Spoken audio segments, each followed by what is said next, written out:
9.1 is reflections. Now, reflection is a transformation that flips a figure. It's a very technical word there, flips it. So this whole unit, Unit 9, is about transformations, so changing an image. You have an image and you do some sort of something that changes it. The first transformation is a reflection. So just looking at these first three sets of pictures, is the first one a reflection? No, it's not, right? Like, it's not. If you took the blue one and flipped it over, it would not make the red one. If you took the blue one and you slid it over, that's a slide or a translation. So, no, it is not a reflection. What about the second one? Is that a reflection? Yes. Yes. And what about the third one? Is that a reflection? Yes. Yes. So you can tell you have a reflection if you can draw a line down the center, preferably a straight line, but I just did it as straight as I could. And it's the same on both sides of the line. So you see they both have a line of reflection, and then it's symmetrical.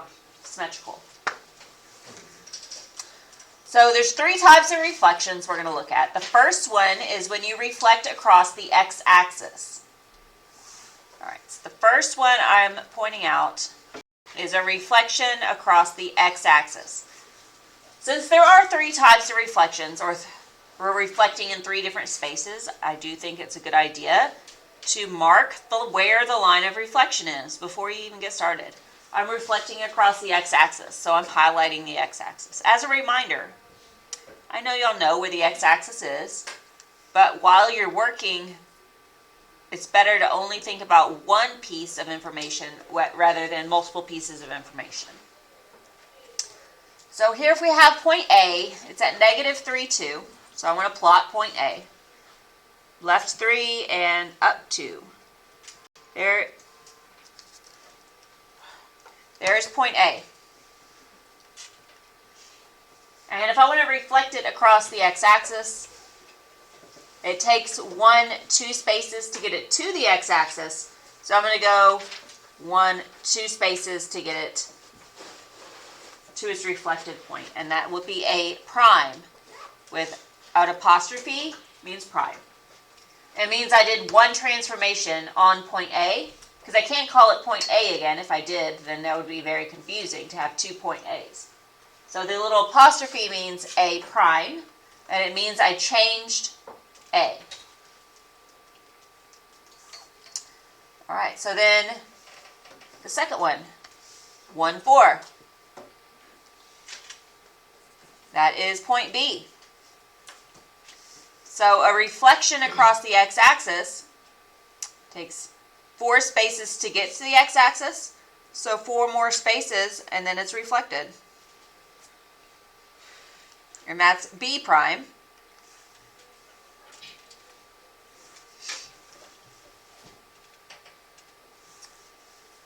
And then point C, -2, -1. That's C. So since it's below the x-axis, I'm going to go above the x-axis to plot C prime.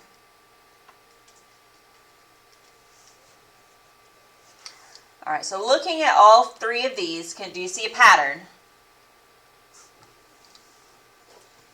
Yeah, of course you see a pattern. What happens is the reflection across the x-axis follows the pattern. The point xy becomes the point x -y.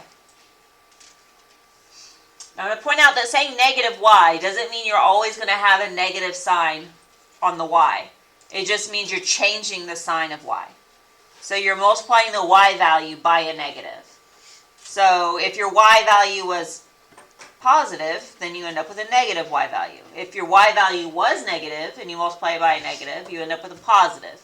So the negative sign in the formula just means you change the sign, which is the same thing here. So xy becomes x -y. And that's your reflection in the x-axis. The next one is to reflect across the y-axis. So I'm going to highlight my y-axis because that's the line I'm going to reflect across.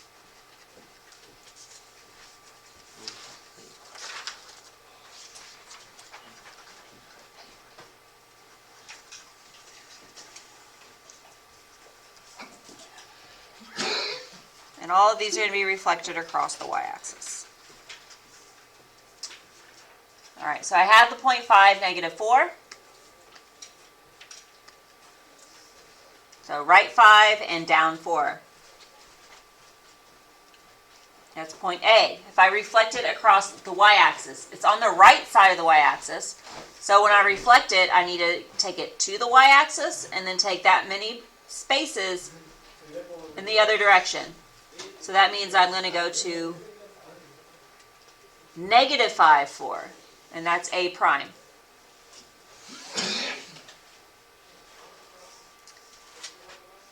All right, the next one's at 2, 1, over 2, up 1. That's B. So if I want to reflect it across the y-axis, it's 2 spaces away from the y-axis. So it's going to be 2 spaces on the other side, and that will be B prime. So reflecting across the y-axis moves left or right. So now I have -4, -3. Oops, wrong color. And that is C. So if I reflect it from the left to the right, I'm going to move it to the right 4 spaces to get to the axis, and then 4 spaces for the rest of the reflection. So this is, if you move left to right, you're moving along the x-axis. So this formula, it's too far. There we go.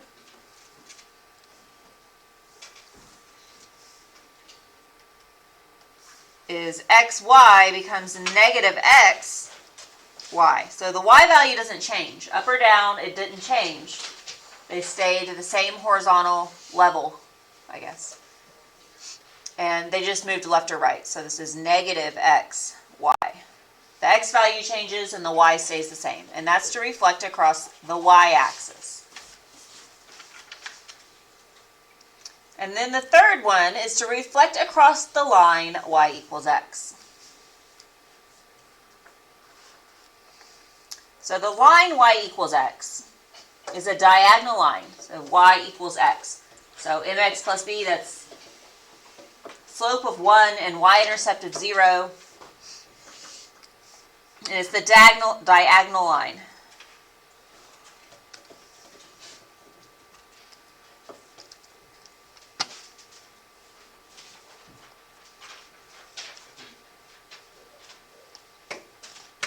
So that's the line y = x.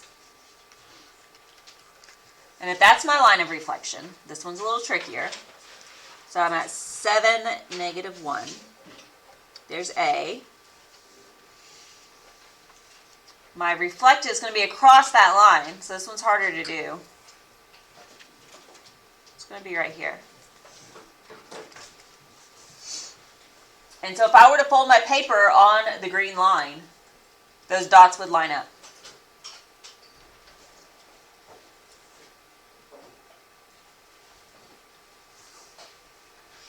And do the next one. 4, 0. Here's 4 and 0. That's B. So B prime would be here.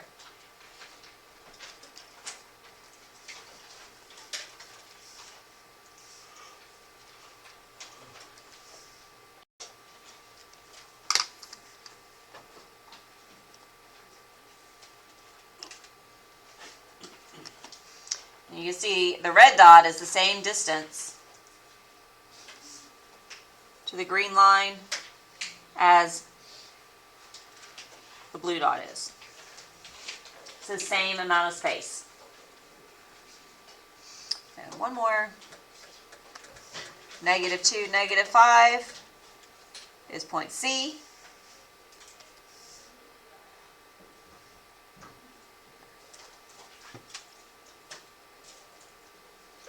And there's C prime.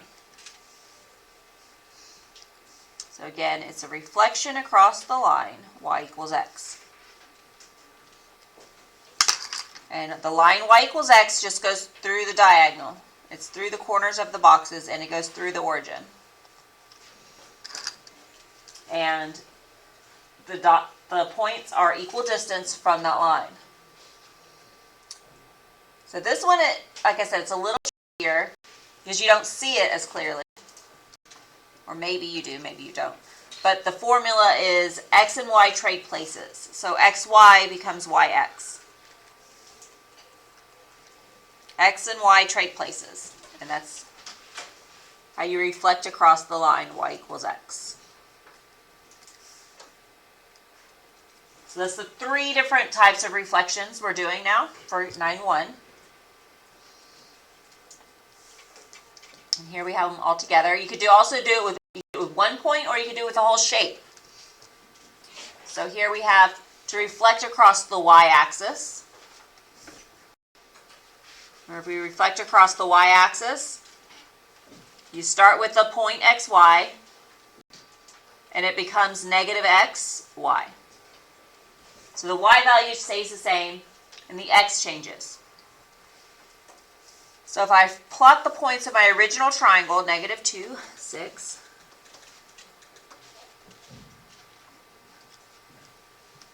B is at negative 2, negative 2, and C is at 4, negative 2. So everything on the left side of the y-axis is going to go to the right, and everything on the right side is going to go to the left.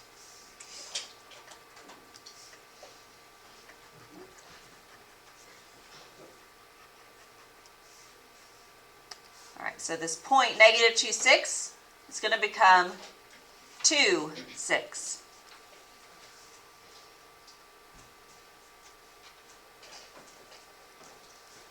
And negative 2, negative 2 is going to become 2, negative 2.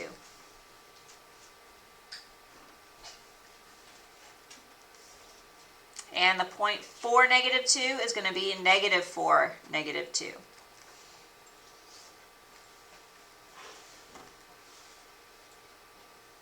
And now I've reflected the triangle across the y-axis by reflecting each point.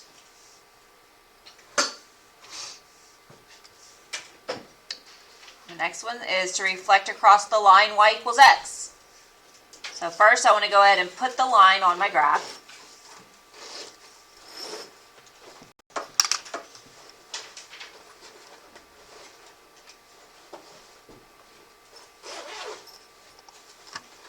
And then plot my original. M is at 1, 2. N is at 1, 4. And P is at 3, 3.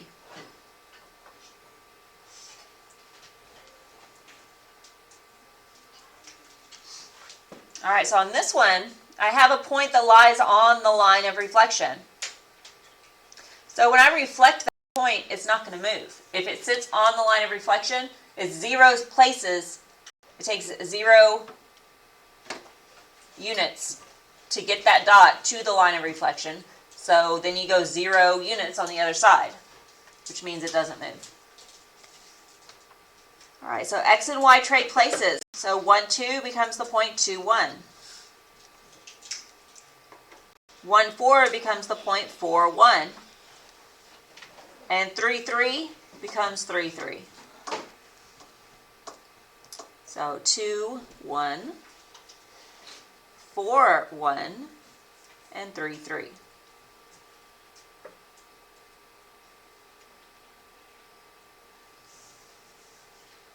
And there, the triangle has been reflected across the line.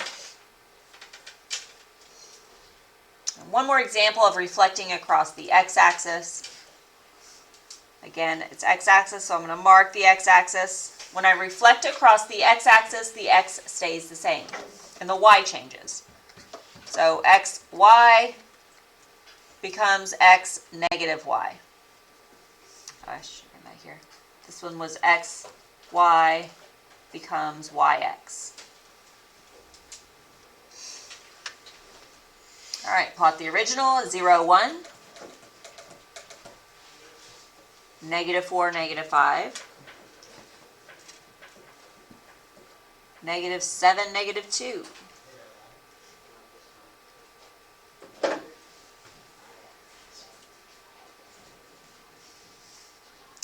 And then the x value is going to stay the same, 0. Y value changes sign, so -1.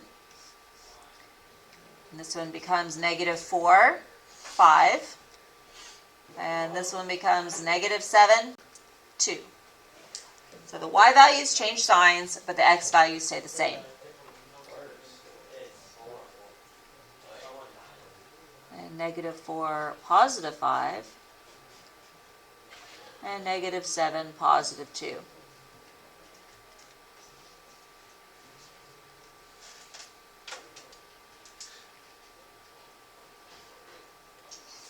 So you can see that everything has flipped sides.